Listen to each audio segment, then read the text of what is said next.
No, indeed, there's hope. So whether it's your personal life, your career, your relationship, your business, or your job, we say there's reason to believe again. And we present from Andy's personal development, the breakout room.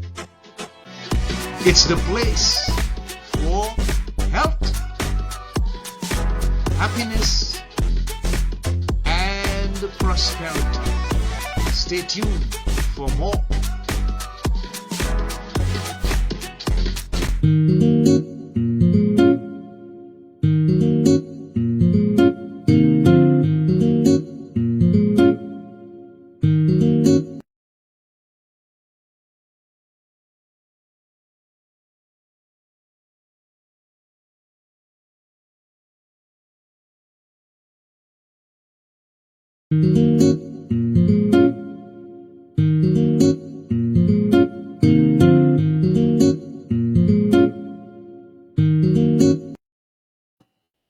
So we are live in the breakout room and we welcome you to this episode. It is entitled Inclusion Knows No Boundaries with Rebecca Vickers. So without further ado, let's just tell you a bit about our guest as she stands by for the official introduction. Rebecca Vickers is a dynamic professional with experience in both digital marketing and operations. As VP of Operations at FMO Media, she thrives on coaching her team, cultivating client relationships, devising successful strategies, and developing effective systems. She says, I enjoy empowering teams, nurturing relationships, strategizing for client success, and creating systems that stick. So let's introduce our guest for this evening's streaming live in the breakout room, Rebecca Vickers. Welcome. Hello, Andy. Thank you so much for having me. What a treat on a Friday. Yeah, it is indeed definitely a wonderful pleasure and something that we should all be looking forward to. I know that you have a world of wonderful tidbits, valuable content that you can share with our people. As we have been told, the episode is entitled Inclusion Knows No Boundaries with Rebecca Vickers. So, Rebecca, tell us a bit about who Rebecca Vickers is and what does your personal brand represent? Thank you so much. So, you gave a beautiful introduction for me. I appreciate that. I do currently lead a digital marketing agency and help manage our wonderful team. We have such a great team of talented individuals and have a great group as a whole. I'm one of the three senior leaders on that team. And as the agency grows, I've had the benefit of watching us grow from the early initial startup stages to where we are now in that growth stage and looking to scale beyond that. So I've been excited to be involved in that over the last couple of years. I've always sort of worn many hats in my career, whether it's been in the theater or in fitness or in business in many different roles. And right now, my three primary roles are developing and managing operations, finding effective strategies for our marketing clients, especially on the premium level. And then what I have a passion for, which is what attracted me to you and your show, is helping develop the individuals on our team and really focusing on cultivating leaders and giving them the support and setting them up for the success in the future so that they can go on to lead others too. So that's primarily what I'm working on right now. What do I stand for? Well, I stand for finding those areas for improvement. One of the things that I learned a long time ago was the Japanese philosophy of Kaizen, constant, Yeah, steady improvement. And yes. that word, that idea, that sort of structure and philosophy really stuck with me many, many years ago. And I will never say that I'm an expert on anything or that I am fully finished. I always like to say actually that God isn't finished with me yet.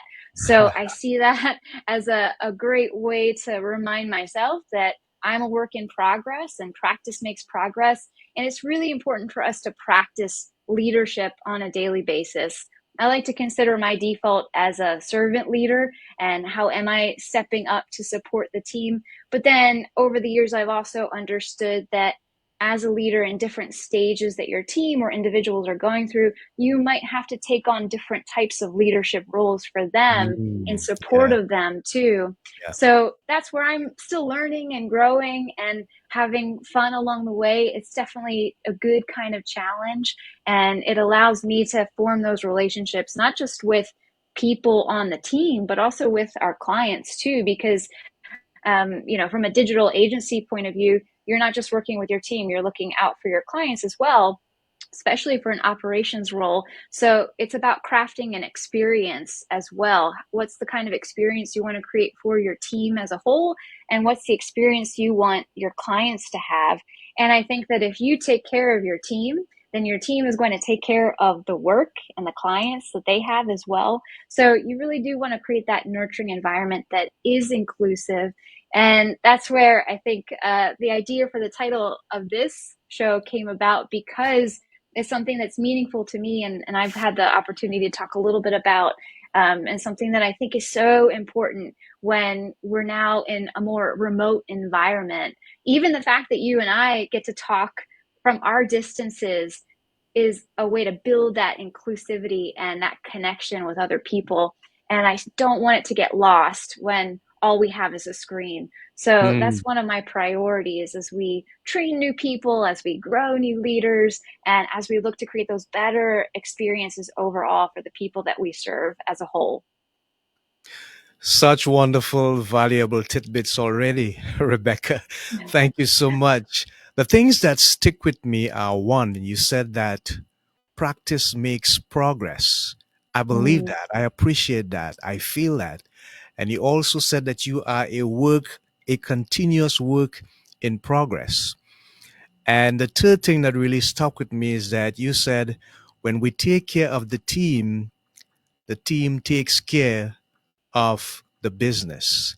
And I love mhm. that. It reminds me of a term, a quotation rather, by a great golfer who's no longer with us, Arnold Palmer. He once said, and I quote, "The road to success is always under construction." I mean, it's a simple quote, but what it means is that there's always room for improvement. There's always room for more. There's always room to do better, especially with oneself. And then you carry that further into the team of people you work with, the clients that you serve, and even your team leaders. So that at the end of the day, it's not about getting to a particular destination. It's about drawing the lessons from the journey as you head Yeah. towards that place of success. And that's so wonderful. Thank you for sharing, Rebecca. How did you find your true calling? And I believe it is your true calling because you speak with so much passion and conviction. How did you arrive at this place to decide this is my purpose, this is my calling, this is the thing that I want to do, and then decide to develop and grow from there? What was that moment like for you? What a great question. I think it was a series of moments. Uh huh. If I think back on it too, I fell into marketing, I'll say accidentally, Uh huh. because it wasn't my original career plan. And Okay. it was a great opportunity because I was working in the theater and I needed to have that day job. And the theater that I was working in right after college, they saw my potential and my skill set, and so they gave me the opportunity to be a marketing assistant. And I was always taught to leave a room better than you found it. Yeah. And that's how I sort of saw my role with very little understanding or formal training in marketing. I saw my role is A, learning, and B, how can I help improve this system, the marketing program? How can I support the company that I'm with? And that Hmm. sort of mentality I've taken with me in everything I do. So I think that understanding has always been there, Andy, and it's something that I knew deep down inside. It's to be that servant leader in whatever capacity that I have the opportunity to lead in, and to have that entrepreneurial mindset of how can I go in and help make this better? Not that it's necessarily broken, Yeah. but that it's ready to do more. Like you said, there's always room for improvement. And I just love that quote from Palmer because I think it's really true. You have to enjoy the journey. And my journey has taken me into different roles and different responsibilities, but my default has always been to figure out how can I help improve what we have here, knowing that I'm not perfect either. And that sort of realization I had to work out for myself along the way too. I like to say I'm a recovering perfectionist because I like things to be a certain way. I would Yeah. love it if things could be the ideal way.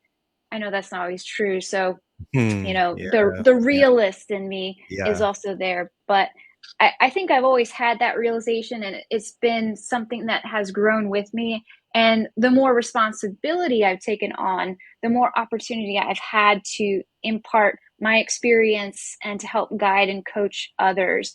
And I think one of the biggest sort of takeaways from that is that I end up learning more about myself and what I don't know enough about to continue to improve myself in that area as well. So I would say that it's been a journey, and like I said, it's not over. So there's still more to learn and to grow from. But the understanding of I'm here to help and I'm here to serve, and how can I be that light for other people where we can improve what we're doing together in a collaborative way. Yeah. Wonderful. Thank you for sharing, Rebecca. It reminds me of something that I always bring to the fore when I think about how I deal with people. And I always feel that every opportunity that I meet someone, like say for the first time, for example, how we are conversing here, I feel like I always get the opportunity to learn something new. And I think that is a sort of innocent curiosity that is extremely important because when we do that, we develop a higher level of inclusion. And certainly it removes the boundaries and the barriers because I firmly believe that the boundaries and barriers that exist in this life, Rebecca, are basically geographical boundaries and borders.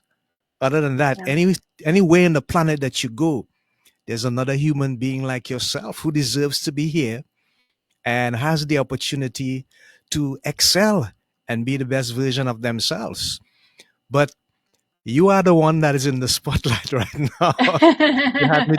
You had me talking there. You inspired something in me. Here's the question, Rebecca.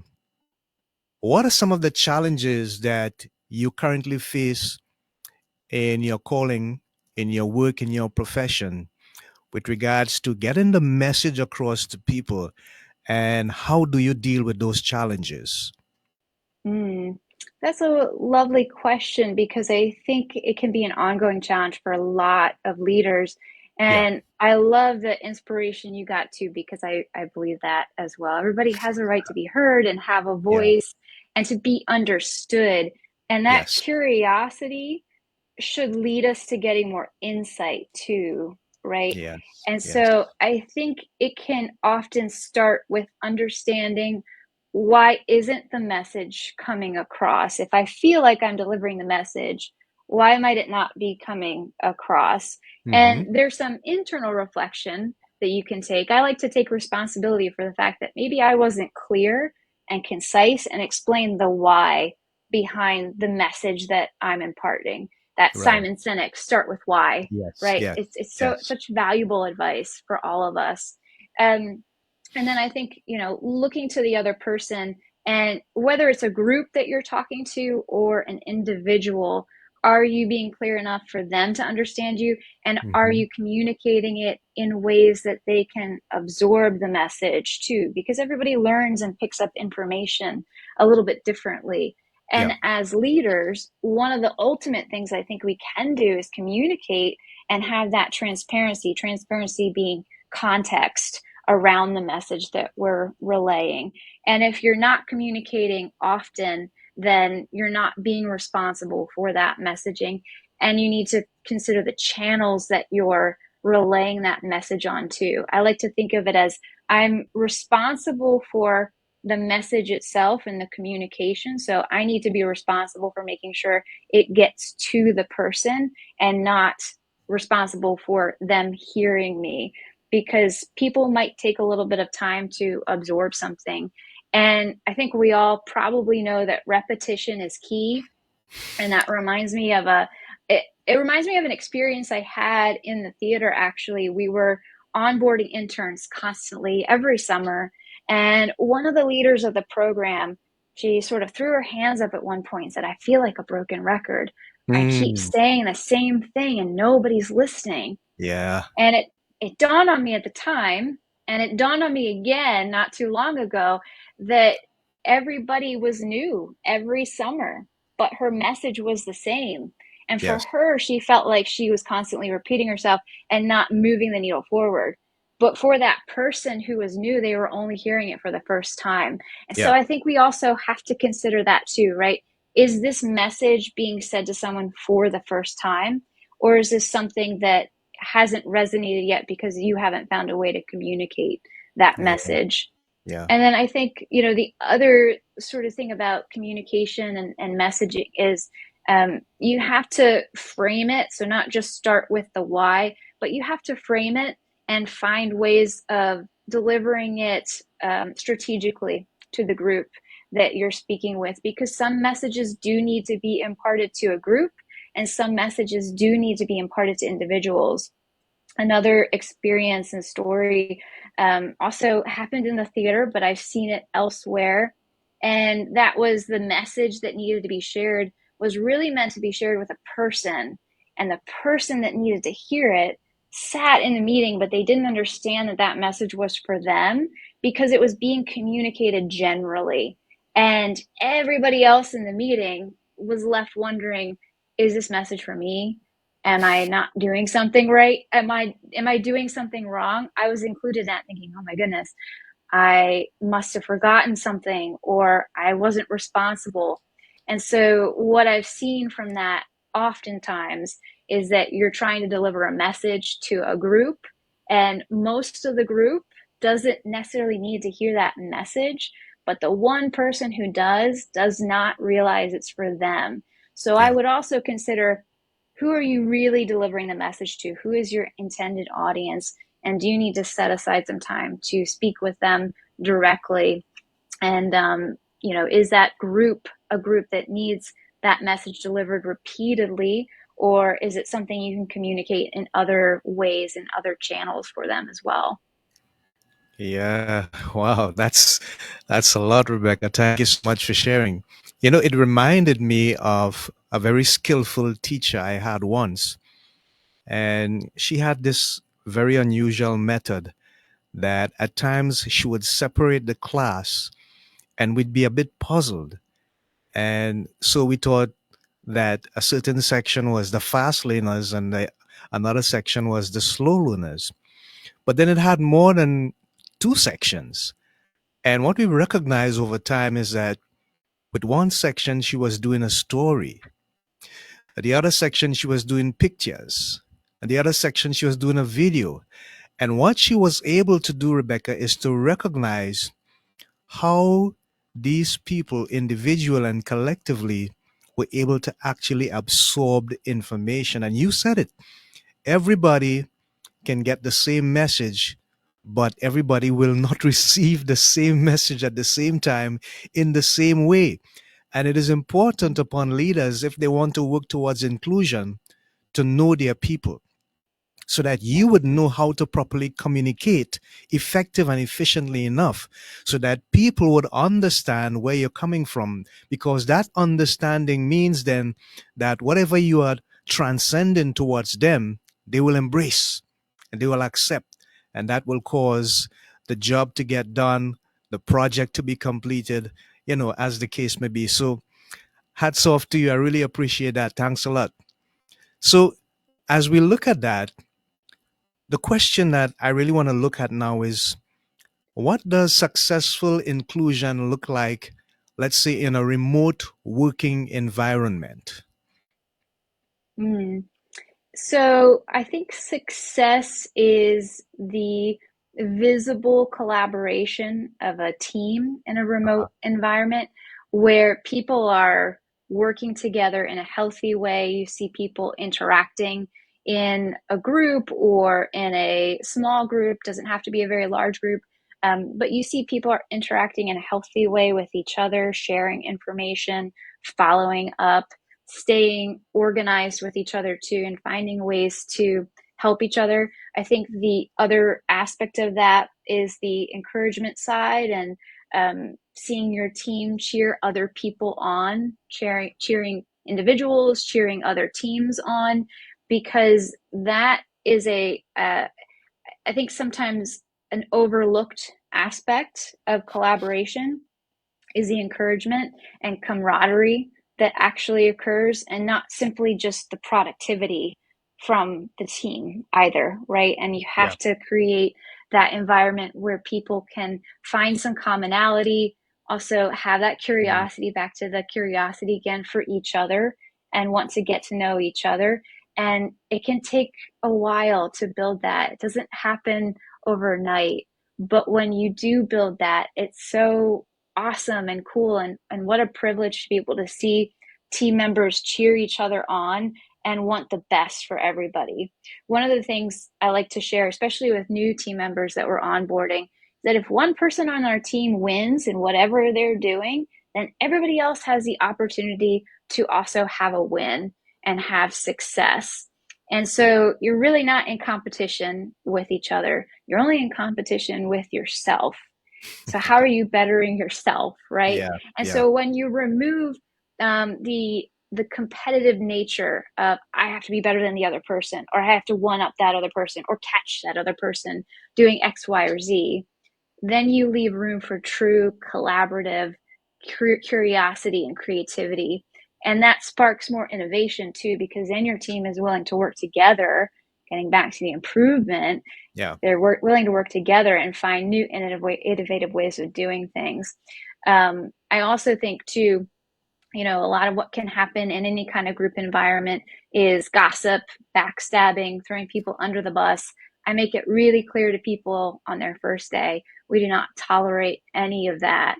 And we have a very strong set of values that I love to share with our new recruits, especially in the interview process, so they know what kind of environment they're stepping into potentially, and then reminding them and then demonstrating it and encouraging other team members when we see them upholding our company values, because then there's a connection and a thread, and people can see values acted out and played out and the positive impact that they have.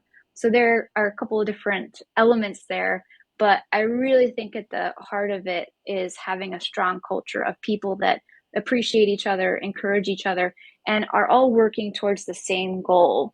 So that actually goes back to the message, right? You have to remind people of your mission, your vision, and your values. That should be on repeat and blast constantly. Yeah. Yeah. Yeah. Wonderful. I hear so much about the variety of leadership and the willingness, rather, of leadership to be holistic in their approach towards how they ensure that everybody feels included and as they are a part of what is happening. Because when people get that feeling, Rebecca, it brings out the best in them. And that is what you want as a team leader, as someone who is responsible for the productivity of your team, particularly when it comes to marketing, where it's maybe goal driven or figures driven. So at the end of the day, I see where you're coming from. I hear you. And it's a wonderful, positive way to look at how we can bridge the gap with communication, especially when there's a remote working scenario available. So, we have been in the company of Rebecca Vickers for the past 24 minutes or so, and she shared a wonderful amount of vital information with regards to inclusion, knowing no boundaries in the workplace, and of course, in life as well. Some of valuable lessons that we can absorb and we can also practice in our daily lives as well. We'll take a quick commercial break and we'll be right back. Stand by. Check out Andy's Personal Development Podcast, available today on your favorite podcast platform. Andy's Personal Development Podcast. Sensitive and engaging, uplifting and inspiring to the point of fulfillment. Many episodes up for you to listen to already. Make sure you subscribe to be notified of future releases. Topics include Success is born on both sides of the street, from mess to messenger. Empowered women and the road to Moresco, achieving self-actualization through the ninja way, loving after narcissistic abuse, never quit on a bad day, discover your calling through self-mastery, and more. Andy's Personal Development Podcast is geared and designed to meet and fulfill the many instances of our search for answers to the mystery of our life, choices, circumstances, and outcome. We don't have to settle for second best or less. We can empower and inspire ourselves to rise one step higher every day and to realize our true self and potential to a brighter and better day. And in Andy's Personal Development Podcast, they have discovered so much that they must share it all with you, and you can gain the experience of a lifetime. That's Andy's Personal Development Podcast. Stream it today on Apple Podcasts, Spotify, YouTube, Podbean, and more. You can also connect and follow on Instagram at AndyCharles8417, on Facebook at Andy.Charles.393, and on LinkedIn, search Andy A. Charles. That's Andy's Personal Development Podcast. Go stream, download, and subscribe today.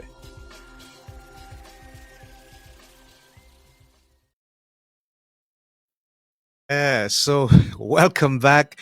And we have in the studio, live in the breakout room, Rebecca Vickers speaking about her core competencies as an executive with regards to marketing, inclusion, and all the other techniques that are important to have people on the team feeling collectively important and well guided and well rounded because of the support and also the investment made by leadership to ensure that they do the best to bring out the opportunity for goal achieving and to ensure that the team functions efficiently and effectively. So I want to switch gears a little bit here, Rebecca, and I want to look at the feminine side a little bit. I have some people who are listeners to my podcast, and they're always concerned about how feminine or how women rather can face certain challenges in the work area, especially when it comes to sales. So the question here is, what are Mm. some unique challenges women face in remote work environments, and how organizations can address them efficiently and effectively? Yeah, I think there are quite a few, and everybody's going to have a different kind of experience too. But some of the ones that I've seen relate to women who struggle with networking in the remote environment. I think it can be really challenging to be able to find those connections with other people, and you have to make an effort at it. I know from personal experience that it can be time consuming, but if you're looking to grow and find new mentorship or find connections with others in your industry and be able to relate to them, then that can be one of the main challenges. And then one of the other things is being able to maintain those boundaries in your personal and your work life. One of the things that I sort of shy away from saying is a work life balance, Mm, because our yeah, work is still a part of our life. yeah, And I would almost hope that we wouldn't want it to be an even 50-50, because that means that we only get 50% of our life, our personal life, right? yeah. So rather than saying that, I like to think of it as an ebb and a flow. And sometimes there are going to be situations where you need to spend more time and focus on your personal life, and other times where maybe you need to put more effort into your work and your career and make those priority shifts along the way as you're moving along your journey. And so that sort of mindset and understanding, but then you still need to have healthy boundaries so that as you're navigating the ebb and the flow, you don't burn out, you don't skip the important parts of your whole life, Hmm. and you find a healthy medium for yourself. So I think that is especially challenging for women as we have families or we're looking to maintain our health. And I think that sort of stigma that maybe, we can do it all and have it all, without really taking care of our own personal needs first and forgetting ourselves along the way. And I've experienced that myself. I've seen other women find that challenge too. And being able to talk through it and share our best practices and tips is great, but then that's back to finding the community, right? And that effort there. So those are two challenges. I've certainly seen, opportunity for promotion and consideration in a remote environment can be very challenging. I've been very blessed that we have a remote environment at FMO where it doesn't matter your background and your gender and all those sort of qualifiers that might be a stigma for people in any Yeah. kind of environment. So I've not seen that kind of constraint myself, but I have seen a lot of other women struggle with that too. And then fourth, I would add to the list is feeling of isolation and loneliness can really take hold, especially if you live alone too. And I've seen other people struggle with that. I've certainly experienced that sort of feeling of being in a bubble and needing to get out of the house and step away from your home and work environment because that's where you're sort of overlapping. And so those are some of the four areas that I've seen primarily or experienced to some degree. And I know that there are definitely solutions for it, but I know that people have that ongoing challenge there too. Yeah. Thank you for sharing. I appreciate that, Rebecca.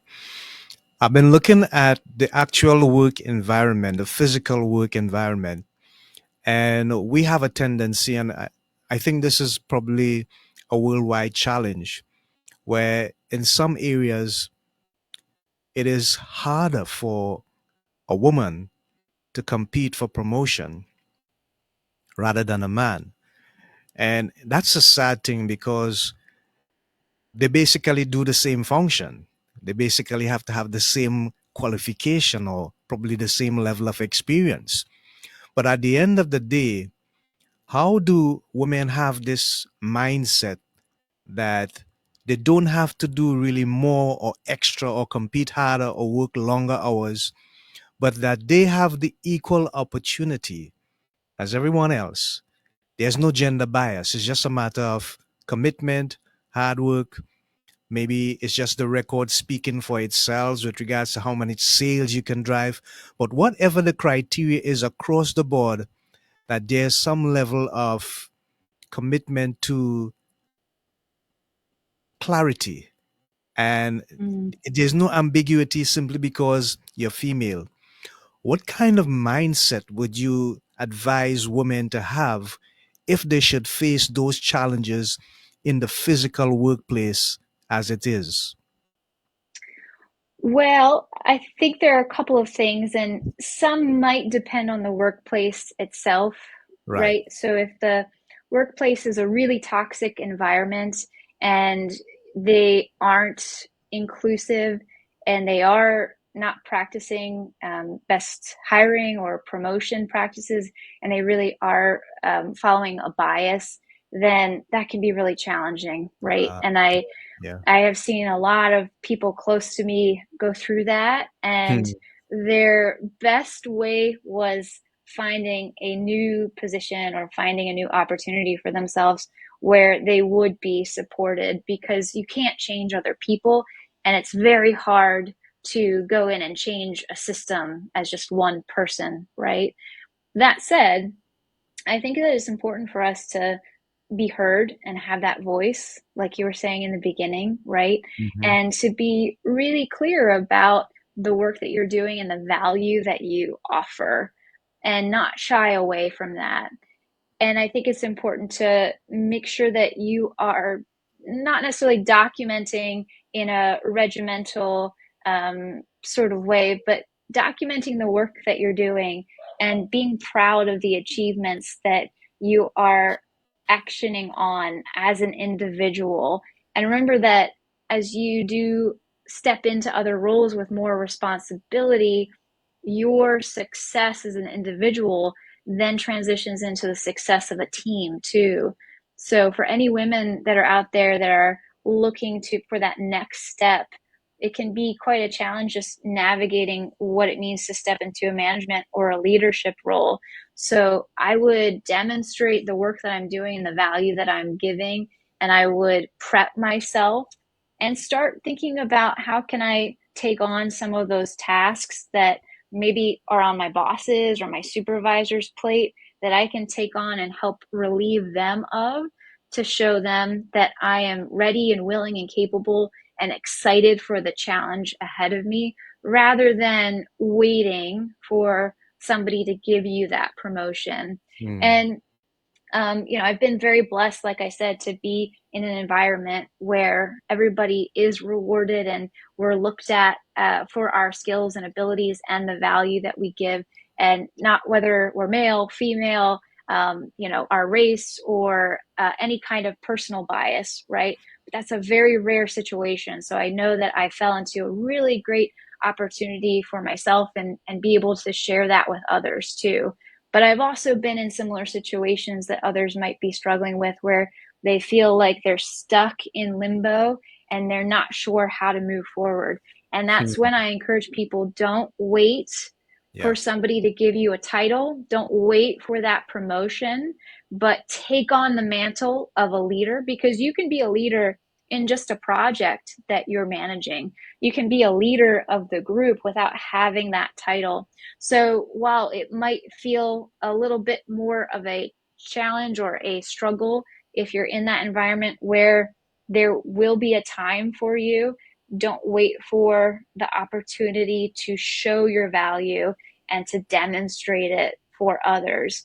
And I would hope that your leaders would see that and recognize that. And if not, then that's where other people, like I said, will see and recognize that, and you can find that place that you're meant to be. Wonderful. Thank you, Rebecca. I love your response. I'm thinking about leadership, and I recognize that there are many different ways in which a leader can communicate with their team. But I think one of the most important thing for the leader to recognize is if they can remove the spirit of competition and elevate or promote a spirit of relevance. And relevance, what I mean by that is if everyone believes that the importance of them on the team is tantamount to the success of the team and by extension the organization, I think it makes a huge difference in how people perform.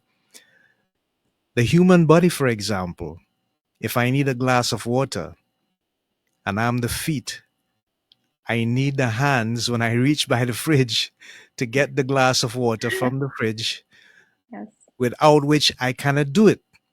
So, how do leaders find a way, Rebecca, to communicate that kind of mindset to the team so that they recognize that even though the member of the team may not hold an exalted position as they do, but their role is equally important to the success of the team? Absolutely. I love that imagery. Equally, if not sometimes more so, important too, right? And I think it starts in the beginning. But if you haven't started this yet, then Yeah. you don't have to worry. Start now with your team, with your individuals.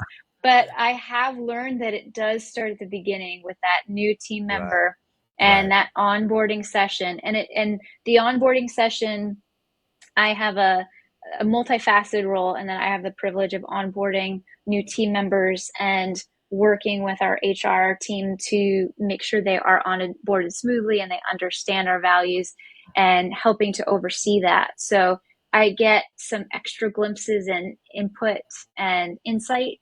Not everybody has that. And so I understand that's my privilege. But if you are in a position of leadership or influence over that onboarding process, I always highly encourage people, make sure that you're talking about that impact that you were mentioning.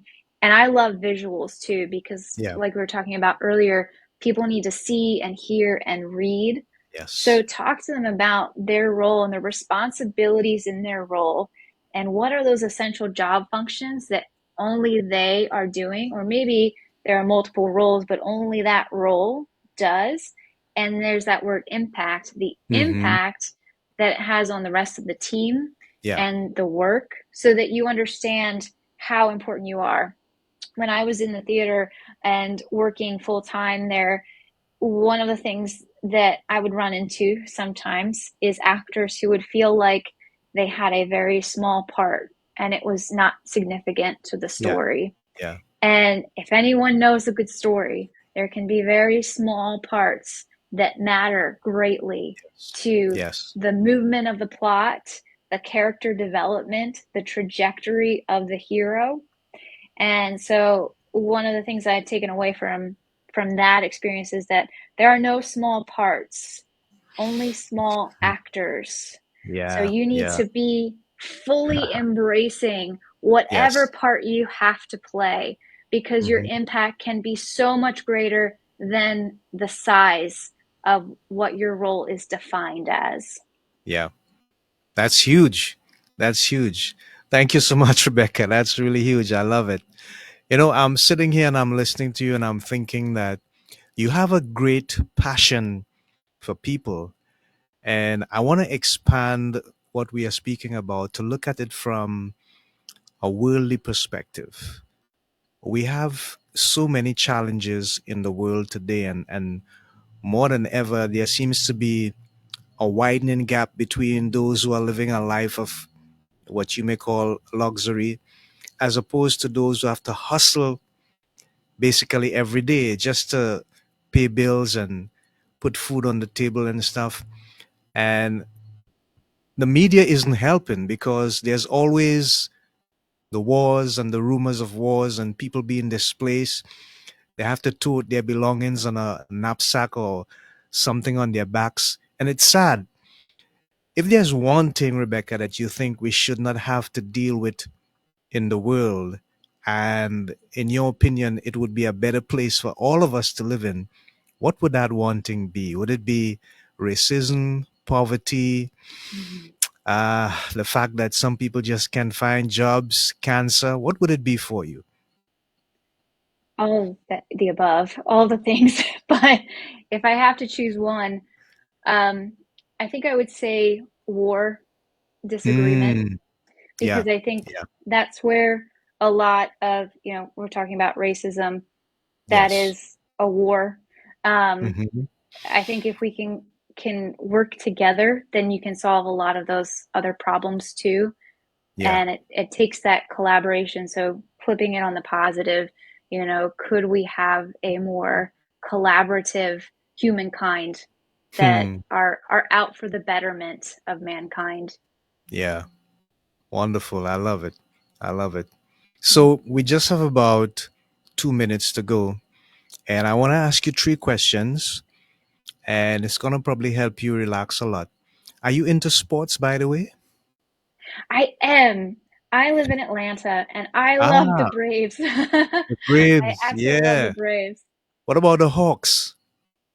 The Hawks are good. I'm not a huge sports fan apart from baseball, and Ah, I I okay. I did Okay. horseback riding and fencing as a kid, so those were my two sports. But when it Right. comes to team sport, Braves, baseball, all the way. So it's Sunday evening baseball for you, right? Absolutely. Yep. I love that. Okay. With regards to eating, there are two famous, well, I wouldn't call them comfort food, but well, it depends on how you look at it and depends on how you put together your diet. Ham and cheese, peanut butter and jelly. Which one would you choose? It's really hard. I I I'm I'm gonna say ham and cheese because that's Ah, but if you caught me 10 years ago, it probably would have been peanut butter and jelly. yeah, yeah, yeah. Contrasting. I like that. Okay, so from a technical or technological perspective, with regards to AI, we have some preferences. There's Google and there's Apple. Which one would you choose? I love apple. I'm more of an Ah, apple gal. yeah, I yeah. love variety, but I'm gonna have to go with apple. Yeah, Apple appears to be a whole lot more user friendly. I think they focus most of their energies on making their products quite easier for people to use and more practical to the usage of technology and development. It's just my humble opinion because The reason why I say that, Rebecca, is because I would ask about nine persons that same question, and about seven would say Apple. Hands I down, hope that means Apple. I'm in good company Oh then. yes, definitely you are. You are. You are. Have no fear about that. So, folks, we have come to the end of this wonderful and engaging episode with Rebecca Vickers. And now I'm going to put up some information on the screen, but I'd like her to tell you what is the most efficient and effective way in which they can make contact with you, Rebecca, if they need your expertise, your services, how they can reach out to you. Absolutely. I love making new friends and connecting with others. So Yep. feel free to reach out to me on Facebook or LinkedIn. I would love to connect and chat. And if you are looking for any kind of marketing assistance, you can always check FMO Media, stands for Find Me Online Media, at fmomedia.com. We just got a brand new website update. So check out the Wow. website. Yeah. And then I will add too, Andy, I love mentoring young women in the Hmm. digital marketing and design space. So check out the wonderful folks at Women in Digital Marketing and Design Network. They're on LinkedIn too. I'm one of their volunteer mentees. They're doing wonderful work to make a space for women in those industries. So we'll love to have a little shout out for them too. But thank you so much for having me. It's been a pleasure to chat and to be able to share what I'm passionate about. Wonderful. And thank you for being a very engaging and passionate guest. We are at the end of this broadcast live in the breakout room, and we've been listening to Rebecca Vickers looking at inclusion knows no boundaries, particularly in the workplace, and of course, transcending into our private lives as well. As we go, please remember our three watchwords: health, happiness, and prosperity. Godspeed to you, amazing people. Shalom. Namaste. Bye for now, folks.